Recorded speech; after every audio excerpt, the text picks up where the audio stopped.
صدق الله مولانا العظيم وصدق رسوله النبي الأمي الكريم ونحن على ذلك لمن الشاهدين والشاكرين والحمد لله رب العالمين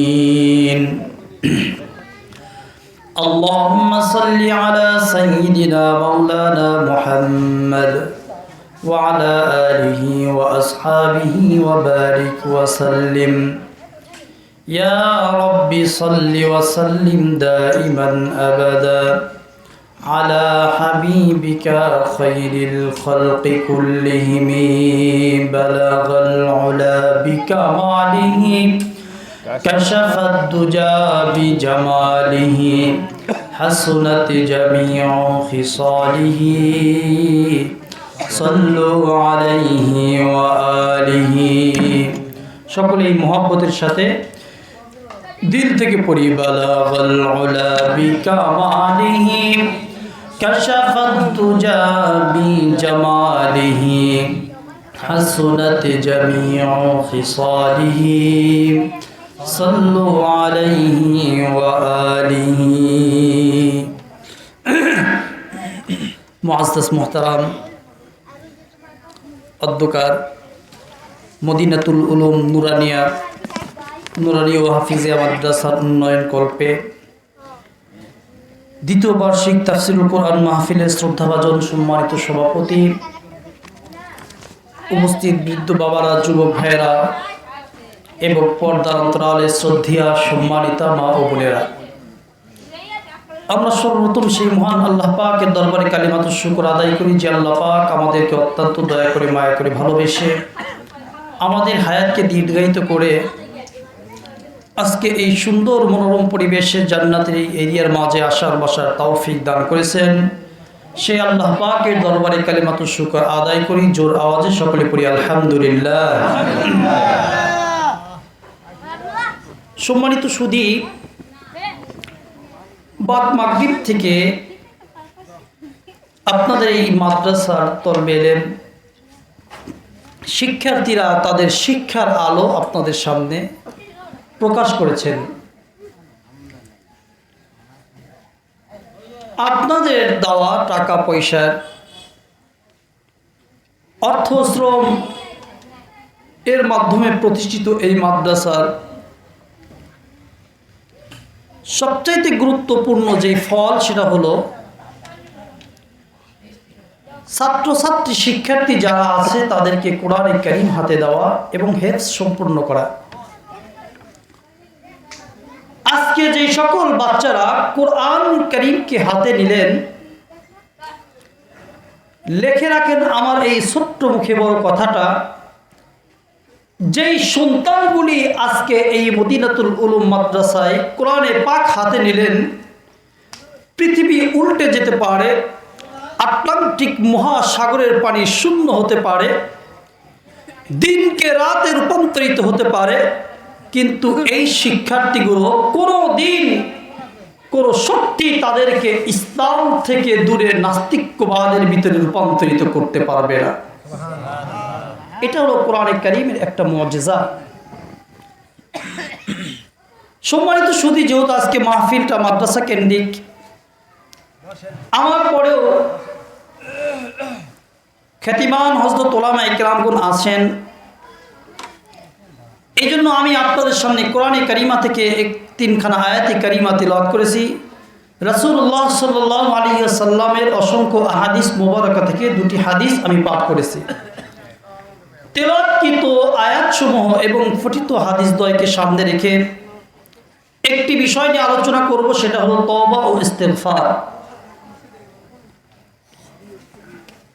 এই তওবা ও ইস্তেগফার এই বিষয়টাকে কেন সিলেক্ট করলাম, এখানে যারা উপস্থিত আছেন প্রাপ্তবয়স্ক একজন মানুষ কি বলতে পারবেন, হুজুর আমার জিন্দেগিতে কোনো প্রকারের গুনাহ নাই?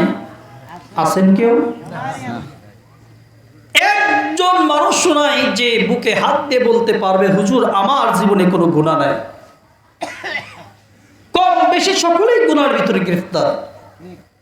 সকলেই গুনার সাগরে হাবুডুবু খাচ্ছি। সবচেয়ে বড় পরিতাপের বিষয় হলো গুনার লজ্জত বুঝি কিন্তু গুনার সাজাটা বুঝি না। আজকে মানুষ পৃথিবীর সব কিছুর মূল্য বোঝে, সময়ের মূল্য বোঝে, ধন সম্পদের মূল্য বোঝে, নিজের স্বার্থের মূল্য বোঝে, নিজের অধিকারের মূল্য বোঝে, কিন্তু নিজের মূল্যটা বোঝে না। এই জন্যই কোন একজন কবি আফসোস করে বলছেন, कीमते हर चीज रादानी के किस्त, कीमते खुदरा नदानी अहमकीस्त, कीमते खुदरा नदानी अहमकीस्त। কবি বলেন মানুষ পোড়া কপাল এমন একটা জাতি, সে সময়ের মূল্য বুঝলো, নিজের ধন সম্পদ স্বার্থ আর এবিলিটির মূল্য বুঝলো, নিজের অধিকারের মূল্য বুঝলো, কিন্তু পোড়া কপাল ওই মানুষগুলো যে নিজের মূল্যটা বুঝলো না। কবি আফসোস করে বলে कीमते खुदरा नदानी अहमकीस्त। মানুষ সবচাইতে বড় নিমক খারাপ, সবচাইতে বড় পোড়া কপাল, যারা মানুষের গর্ভে জন্মগ্রহণ করার পরেও, মুসলিম মার গর্ভে জন্মগ্রহণ করার পরেও আজ পাপাচারের ভিতরে লিপ্ত, গুনাহের ভিতরে লিপ্ত, কিন্তু এই গুনাহ থেকে যে ফারেক থাকতে হবে এই জ্ঞান, এই সমাজ, এই বুঝতার মাথার ভিতরে নেই। মোহতারাম হাজিরিন, গুনাহ এটা এমন একটা অপরাধ, জান্নাতের ভিতরে পৃথিবীর যেই মানুষ যাক না কেন, যাকে আল্লাহ তাআলা জান্নাতের ভিতরে ঢুকাবে, কোনো মানুষ গুনাহ অবস্থায় জান্নাতে যাওয়ার কোনো সুযোগ নাই। আগে তার গুনাহকে ক্লিন করতে হবে, ফ্রেশ করতে হবে। তার অতীত জিন্দেগির যেই গুনাহগুলো প্রকাশ পেয়েছে, এই গুনাহগুলো মাফ নিয়ে তারপর তাকে জান্নাতে যাওয়ার উপস্থিত সেই অবস্থাটা তৈরি করতে হবে। সম্মানিত হাজিরিন, এই গুনাহগুলো মাপের একটা উত্তম পন্থা হলো তওবা ও ইস্তিগফার। আপনারা জানেন আল্লাহ রাসূল সাল্লাল্লাহু আলাইহি ওয়াসাল্লামের 23 বছর 23.5 বছর সময় এই কর্মসূচি নিয়ে তিনি, যেই মিশন নিয়ে তিনি এই পৃথিবীর বুকে আগমন করেছিলেন, সেই মিশনের ভিতরে সবচাইতে গুরুত্বপূর্ণ আহাম একটা ইবাদত হলো নামাজ। যেই নামাজটা নবী প্রত্যেক দিন 8 থেকে 9 ওয়াক্ত তিনি আদায় করেছেন। নবী নিজে প্রত্যেক দিন 8 থেকে 9 ওয়াক্ত নামাজ নিজে আদায় করেছেন, আর সাহাবায়ে কেরামদেরকে 5 ওয়াক্ত নামাজের তালিম দিয়েছেন যে এই 5 ওয়াক্ত নামাজ তোমাদের জন্য বাধ্যতামূলক, এটাকে তোমাকে পড়তেই হবে। এত বড় গুরুত্বপূর্ণ একটা ইবাদত নবী দিনের ভিতরে 8 থেকে 9 ওয়াক্ত আদায় করেছেন। পক্ষান্তরে ইস্তিগফার, নবীজি যার জীবনের পূর্বাপর সকল গুনাহ আল্লাহ তাআলা অগ্রিম ক্ষমা করে দিয়েছেন, সেই নবী বলেন ইন্নী আস্তাগফিরুল্লাহ কুল্লা ইয়াউমিন 70 মাররা, যে আমি নবী আমার পূর্বাপর সব গুনাহ মাফ, এরপরেও আমি দিনের ভিতরে কমপক্ষে 70 বার ইস্তিগফার করি। সুবহানাল্লাহ। সম্মানিত হাজিরিন, যেই নবীর পূর্বাপর সব গুনাহগুলো মাফ, সেই নবী যদি দিনের ভিতরে 70 বার করে ইস্তিগফার করে, আমার মতো আপনার মতো গুনাহগার উম্মতকে আমার মনে হয় দিনের ভিতরে কমপক্ষে 70,000 বার তওবা করা দরকার, নাকি বলেন? 70,000 বার তওবা করা দরকার। আমাদের উঠতে বসতে গুনাহ, আমাদের কথনের ভিতরে গুনাহ, আমরা যা শুনি ম্যাক্সিমাম সময় গুনাহ, আমরা চলাফেরাটাও গুনাহ, আমাদের চক্ষু দিয়ে যা দেখি সব সময় গুনাহই হয়। এই গুনাহ থেকে নিজেকে ফারেক রাখা এটাও একটা ইবাদত, এবং গুনাহকে ক্লিন করার যেই পন্থা আল্লাহ তাআলা এবং তার রাসূল উম্মতদেরকে তালিম দিয়েছে, সেটার নাম হলো তওবা ও ইস্তিগফার। এই তওবা ও ইস্তিগফার এমন একটা আহাম গুরুত্বপূর্ণ ইবাদত, এই ইবাদত কোন মানুষ যদি খালেস নিয়তে আল্লাহর কাছে তওবা করে, এমন কিছু সাংঘাতিক গুনাহ ক্ষমা করেন আল্লাহ, যেই গুনাহটা ক্ষমার অযোগ্য মনে করেন মুহাম্মদুর রাসূলুল্লাহ, সকলে বলেন সাল্লাল্লাহু আলাইহি ওয়াসাল্লাম। মুসলমান ভাইরা আমার,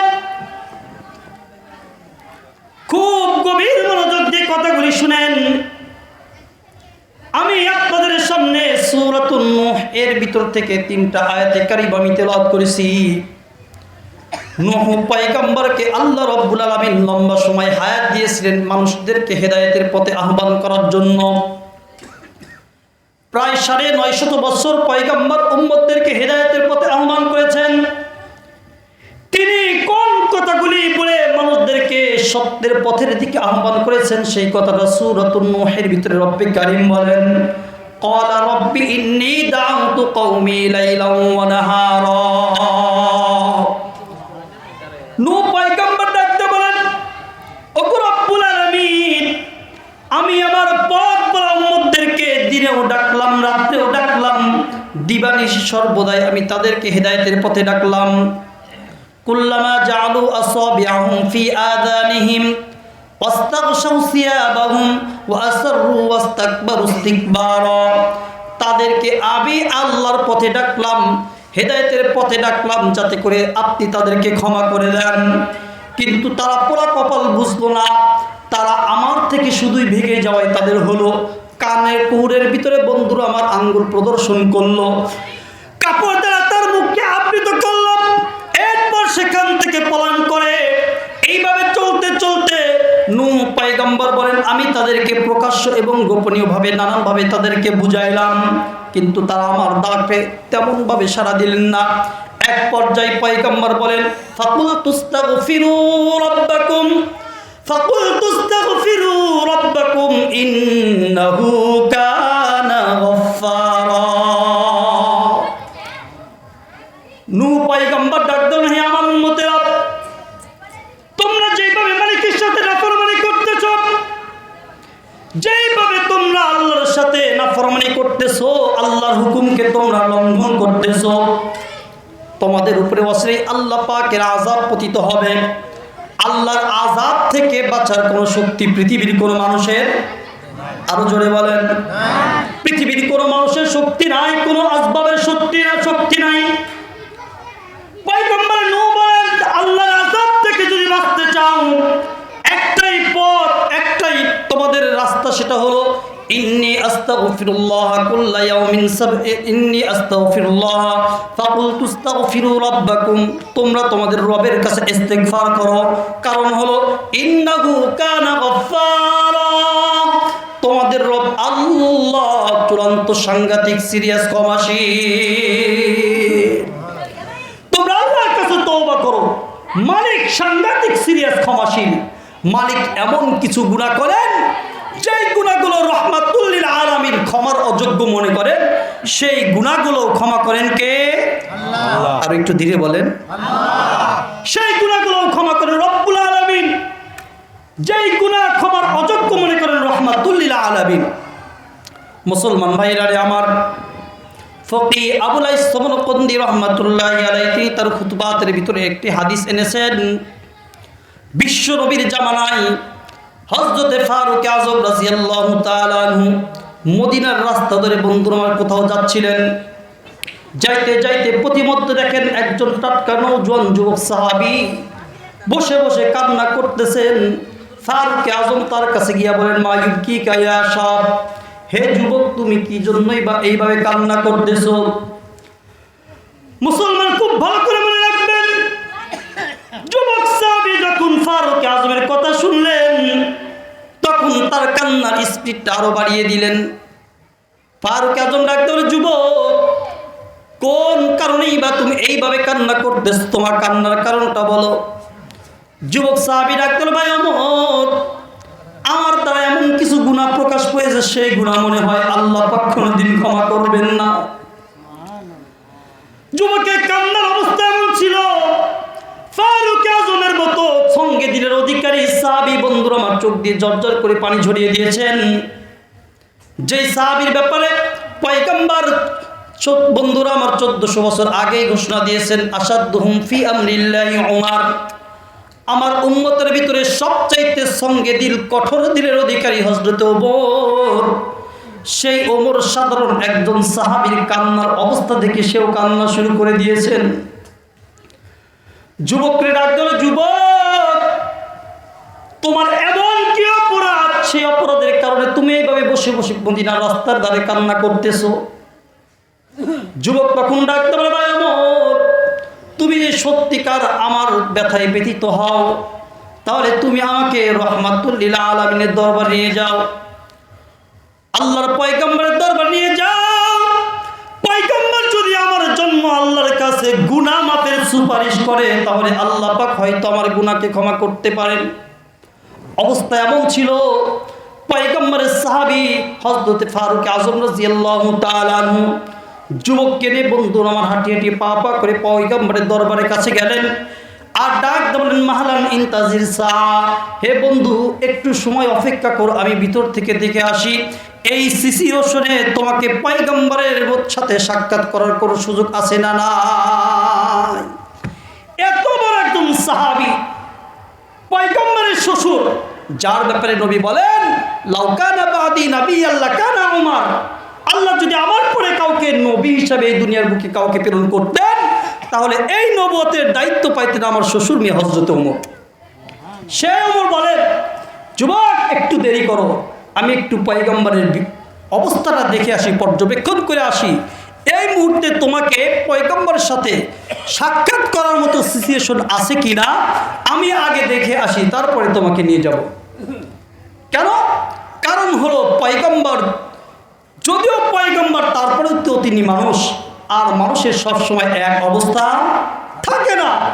উশাহিদ মান আহওয়াত বিগাইরি ওয়াসিলাতিন ফায়ালহিকুনি শানুন আদাল্লু তরিকা, মানুষের সবসময় এক অবস্থা থাকে না।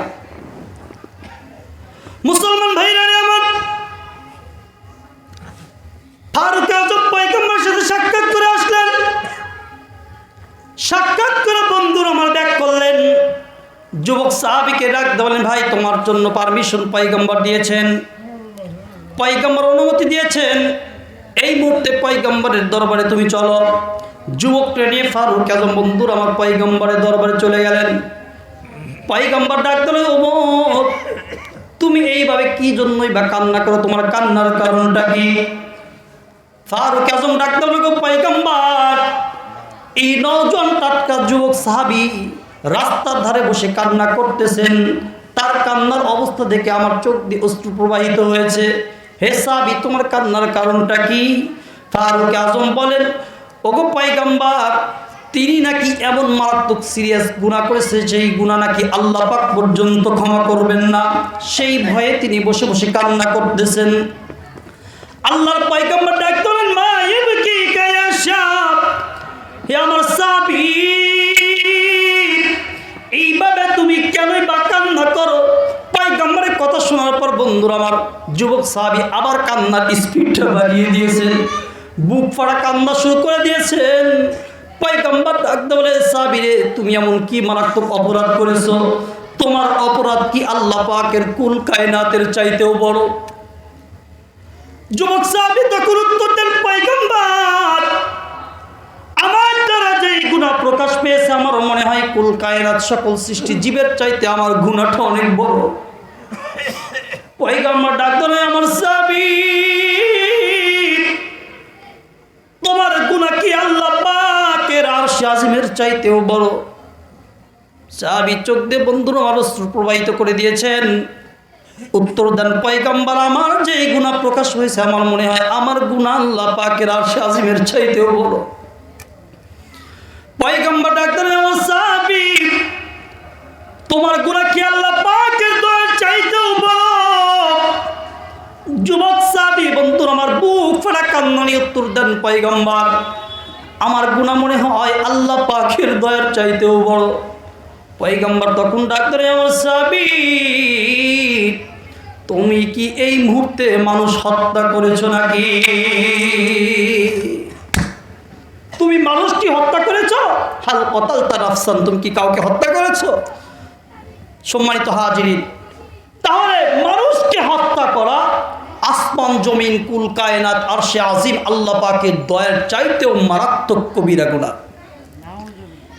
একজন নিরপরাধ মুসলমানকে যদি কেউ হত্যা করে, ফিকাহ শাস্ত্রের মাসআলাটা আপনাদেরকে শোনায় দিই। একজন নিরপরাধ একজন মুসলমানকে যদি কেউ হত্যা করে, আর এই হত্যার সাথে যদি 1 কোটি মানুষও শামিল থাকে, এই নিরপরাধ মুসলমানের রক্তের দাম আল্লাহর কাছে কত? কিতাবের ভিতরে আসছে, ফকিহগণদেরকে জিজ্ঞাসা করবেন, 1 কোটি মুসলমান, 1 কোটি মানুষ যদি নিরপরাধ একজন মুসলমানকে হত্যা করে, কবি বন্ধুরা আমার ফিকাহ শাস্ত্রের মাসআলা বলে যে ওই নিরপরাধ মুসলমানের রক্তের বদলায় ওই 1 কোটি মানুষকে হত্যা করো। কিন্তু বড় দুঃখের পরিতাপের বিষয় হলো, আজ লম্বা সময় পর্যন্ত ফিলিস্তিনের জমিনে লক্ষ লক্ষ মানুষগুলো আজ জালিমের জুলুমের শিকার, জালিমের জুলুমের স্টিমরোলতে তাদেরকে হত্যা করা হচ্ছে। নিষ্পাপ মাসুম বাচ্চাগুলো যাদের জবান থেকে কোন পর্যন্ত কথা বের হয় নাই, সেই নিষ্পাপ মাসুম বাচ্চাদের শরীরকে, বন্ধুরা আমার শরীরকে এই জমিনের সাথে পদবিষ্ট করছে সেই জালিম শাসক। বড় দুঃখ আর পরিতাপের বিষয় হলো, পৃথিবীর বড় বড় শক্তি রাজ্যগুলো এই নিরপরাধ মুসলমানদের কান্না আর রক্তের দাম তাদের কাছে নাই। স্পষ্ট ভাষায় তাদেরকে বলতে চাই, আজকে খোদার জমিনে তাদের বিচার হয়তো তারা আল্লাহর জমিন থেকে পালন করতে পারে, আল্লাহর জমিনে তাদের বিচার না হতে পারে, কিন্তু মালিকের জমিন থেকে বাঁচার কোনো সুযোগ নাই। আরো ধীরে বলেন, পৃথিবীর বুক থেকে তারা ক্ষমতার বড়াই দেখে, ক্ষমতার শক্তি বল প্রয়োগ করে হয়তো তারা মুসলমানদেরকে হত্যা করতেছে, এর কোনো বিচার হবে না দুনিয়াতে। কিন্তু মনে রাখেন, কাল কিয়ামতের কঠিন মুহূর্তে আল্লাহ পাক যখন জাব্বারিয়াতুল কাহ্হারিয়াতের রূপ ধারণ করে বিচারের শিয়ারে যখন সমাসীন হবেন, তখন একটা একটা করে জালিম শাসককে একজন নিরপরাধ মুসলমানের হত্যার বদলা আল্লাহ পাক সেদিন নিবেন ইনশাআল্লাহ। এই জন্য মুহতারাম হাজিরিন, একজন নিরপরাধ মুসলমানের রক্ত আল্লাহর কাছে অনেক দাম। নবী বলেন, হে সাহাবী, তোমার এত মারাত্মক গুনাহ, তাহলে কি তুমি মানুষ হত্যা করেছো? সাহাবী উত্তর, ইয়া রাসূলুল্লাহ, আমি মানুষ হত্যা করি নাই। নবীজি তখন বলেন, তাহলে কি তুমি শিরিক করেছো? তুমি কি শিরিক করেছো? তাহলে বোঝা গেল শিরিক মারাত্মক গুনাহ। আল্লাহ পাক কোরআনে পাকের ভিতরে বলেন, সূরাতুল লোকমানের ভিতরে বলেন, ইন্নাশ শিরকা লাযুলমুন আযীম। আল্লাহ বলেন শিরিক মারাত্মক কবিরা গুনাহ। মুসলমান ভাইরা আমার, সাহাবীকে যখন পয়গম্বর বললেন, মানুষ হত্যা করো নাই, শিরিক করো নাই, তুমি এমন কি অপরাধ করতেছো? তোমার গুনাহ নাকি আসমান জমিন আল্লাহ পাকের দয়ার চাইতেও বড়। হে সাহাবী, তোমার গুনার বর্ণনা তুমি এখন দাও আমার কাছে। সাহাবী তখন, বন্ধুর আমার, বুক ফাটা কান্না নিয়ে পয়গম্বরকে বলেন, গো নবীজি, আমি একজন নওজোয়ান টাটকা যুবক, একজন সাহাবী, আমি আমার পেশা হিসেবে যেই জঘন্য একটা ব্যবসাকে আমি সিলেক্ট করেছি, সেটা হলো আমি নাব্বাস। মদিনার কবরস্থানের ভিতরে মানুষকে যখন দাফন করা হয়, তার থেকে কাপড়কে খুলে নিয়ে আমি বাজারে বিক্রি করে তা দিয়ে আমার পরিবার পরিজন চালাই। ওগো নবীজি, আজ থেকে কিছুদিন পূর্বে মদিনাতুল মুনাওয়ারার একজন মুহাজির মহিলার ইন্তেকাল হলো। ইন্তেকাল যখন হয়ে গেল, তার আপনজন যখন মদিনার কবরস্থানে তাকে দাফন করলেন, দাফন যখন শেষ হয়ে গেল, আমি আমার পেশা অনুযায়ী সেই কবরস্থানের ভিতরে চলে গেলাম। পৃথিবীর সকল মাখলুকাতের সকল মানুষের চক্ষুকে আমি আড়াল করে সেই মৃত মহিলার কবরকে আমি খনন করলাম। ওগো নবীজি, কবর খনন করে 5 টুকরা কাপড়ের কাপড় নিয়ে যখন সেই কবর থেকে ব্যাক হতে আসতে চাইলাম, ঠিক সেই মুহূর্তে শয়তান আমার ঘাড়ের উপর সওয়ার হলো। ডাক দাও, হে যুবক, আর কতদিন পর্যন্ত শুধু কাপড় নিয়েই ক্ষান্ত থাকবি? আজকে দেখলি না এমন কোন রূপসী নারীর শরীর থেকে তুই কাপড়টা খুলে নিলি?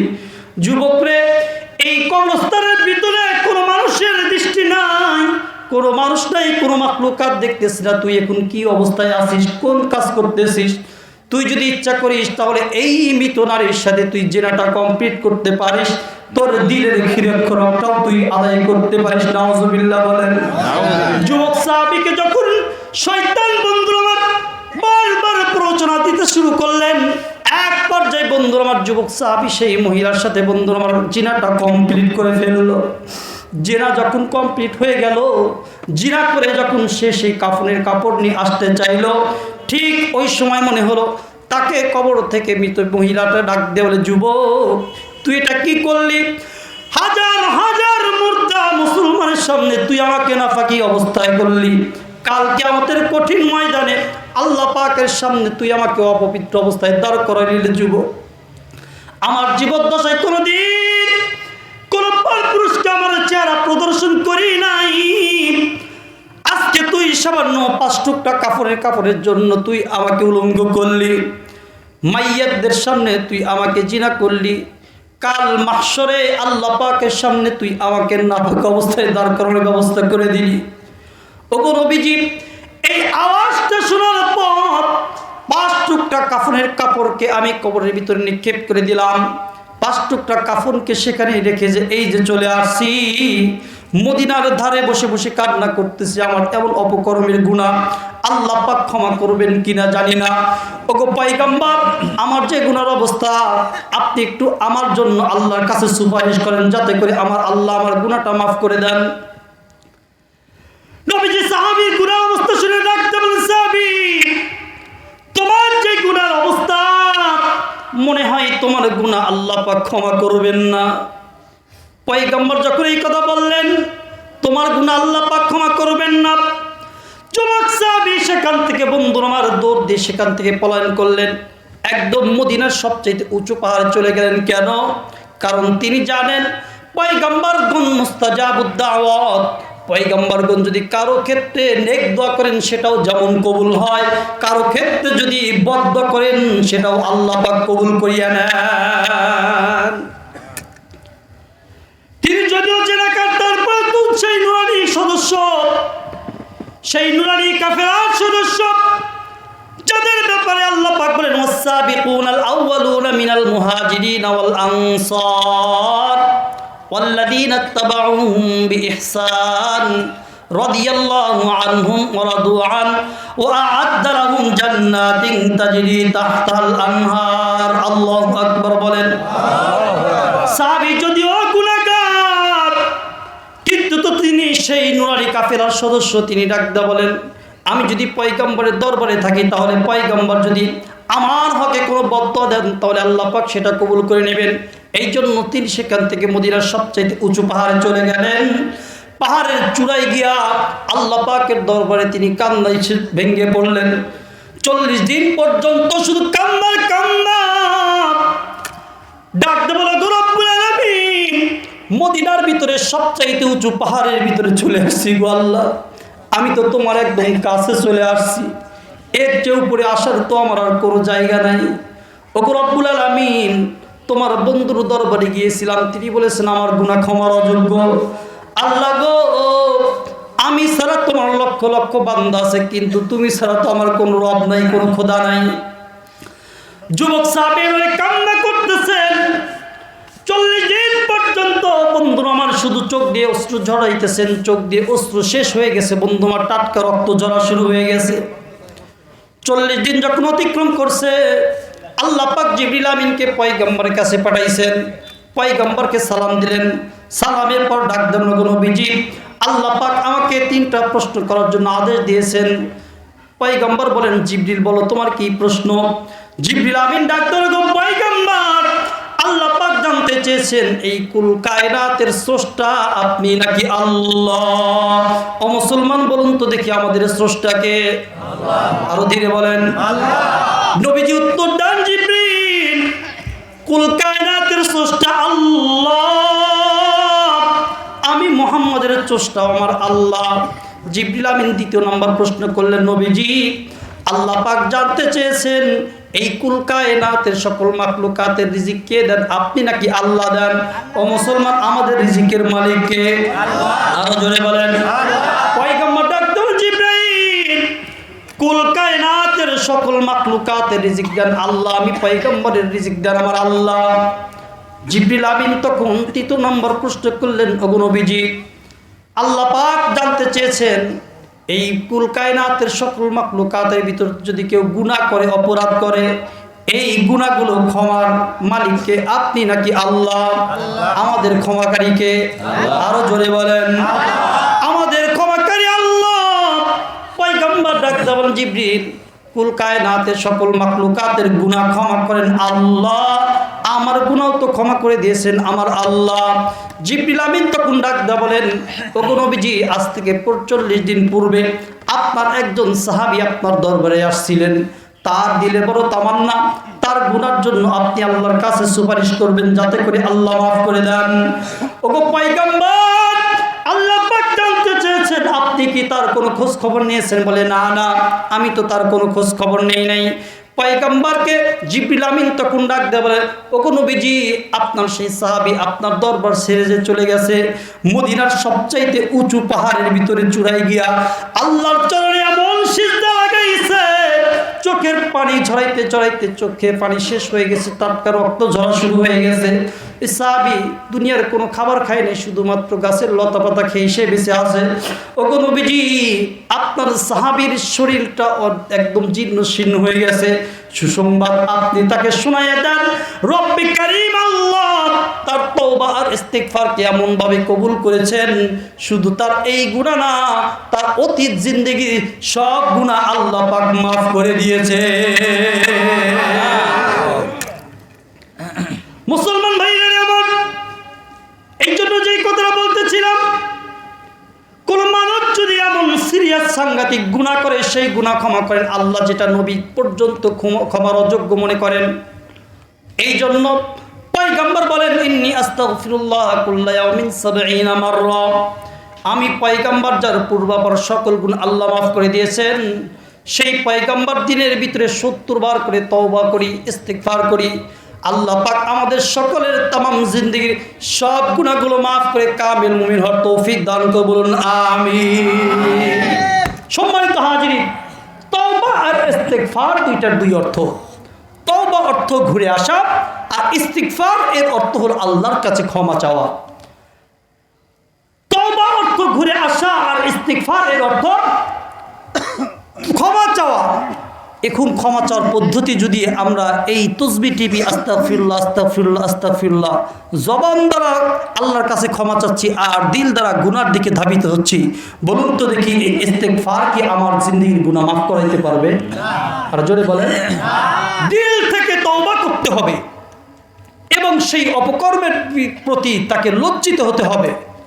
অতীত জিন্দেগিতে যা করেছে সেই গুনার দিকে আর কোনোদিন সে ধাবিত হবে না, এরকম চূড়ান্ত পর্যায়ে সে প্রতিজ্ঞাবদ্ধ হতে হবে। এরপর যদি তওবা করে আল্লাহ পাক সেই তওবাকে কবুল করবেন। আল্লাহ বলেন, ফাকুলতু আস্তাগফিরু রাব্বাকুম ইন্নাহু কানা গফফারা। আল্লাহ গফুর বলেন, গফফার বলেছেন, সাংঘাতিক সিরিয়াস ক্ষমাশীল। আল্লাহ পাক আমাদের সকলকে আমাদের অতীত জিন্দেগির সকল গুনাহগুলো মাফ নেওয়ার তৌফিক দান করো, বলুন আমিন।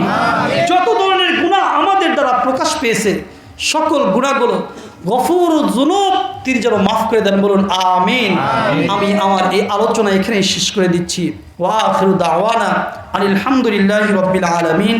আসসালামু আলাইকুম ওয়া রাহমাতুল্লাহি ওয়া বারাকাতুহু।